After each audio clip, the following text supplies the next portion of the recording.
sur Gérard de Nerval. Nous l'avions connu au lycée Charlemagne, déjà célèbre sur les bancs du collège comme auteur des élégies nationales qui promettaient, disaient les professeurs, un émule à Casimir de la Vigne, la grande gloire du moment.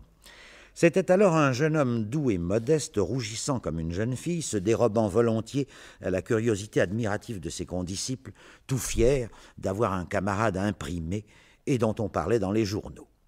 Il avait le visage d'un blanc rosé animé d'yeux gris où l'esprit mettait son étincelle dans une douceur inaltérable. Son front,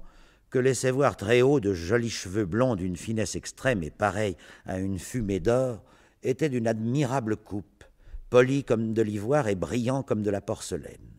Jamais voûte mieux arrondie, plus noble et plus vaste ne fut préparée par la nature pour la pensée humaine. Et cependant, les idées y bourdonnèrent si nombreuses, tant de connaissances et de systèmes s'y logèrent, tant de théogonies, de philosophie et d'esthétique y prirent place,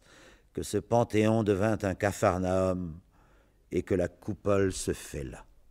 Le nez était fin, de forme légèrement aquiline, la bouche gracieuse, avec la lèvre inférieure un peu épaisse, signe de bonté,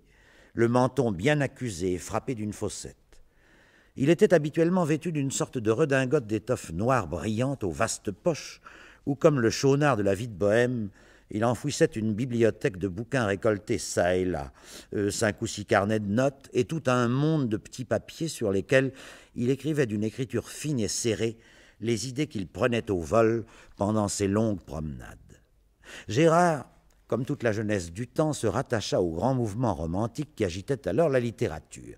Il en était certes par le fond et la nouveauté des idées, par un certain germanisme intellectuel puisé dans la familiarité de Goethe, de Schiller, d'Ulland et de Tieck, qu'il lisait en la langue originale, mais il était pour la forme un disciple du XVIIIe siècle.